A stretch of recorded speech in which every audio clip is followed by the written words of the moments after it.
નમસ્તે મિત્રો, હું ડૉક્ટર અનિલ, હોમિયોપેથિક ફિઝિશિયન. આજે આપણે વાત કરીશું કે હોમિયોપેથિક સારવાર લેવી એ શા માટે જરૂરી છે.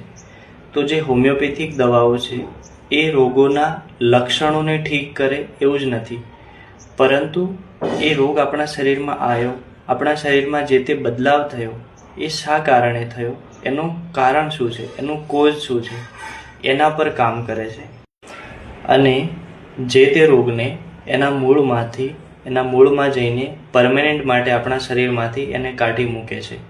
સાદી ભાષામાં સમજીએ તો કોઈ પણ ઝાડ છે, જો એનો નાશ કરવો હોય તો એની ખાલી ડાળખીઓ કાપવાથી કામ ના ચાલે, કારણ કે જો ડાળખીઓ કાપીએ તો 3-4 મહિનામાં એ ફરી પાછી પોગરી જાય.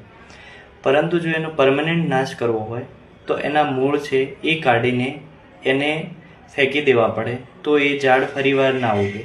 તો આ જ સિદ્ધાંત ઉપર હોમિયોપેથિકની દવાઓ પણ કામ કરે છે.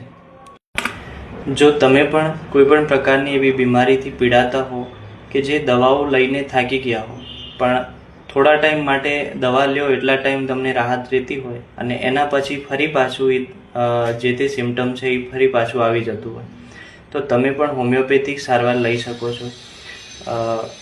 માથાના કોઈ પણ એવો દુખાવો હોય, સ્કિન ડિઝીઝ હોય, ચામડીના કોઈ પણ પ્રકારના રોગ હોય, શ્વાસની કોઈ તકલીફ હોય, ફેફસાના કોઈ રોગ હોય, પેટના કોઈ પણ પ્રકારના રોગ હોય કે કોઈ ગુપ્ત રોગ હોય, નાનાથી લઈને મોટા બધા જ હોમિયોપેથિક દવા લઈ શકે છે અને કોઈ પણ સ્થિતિમાં તમે હોમિયોપેથિક સારવાર મેળવી શકો છો.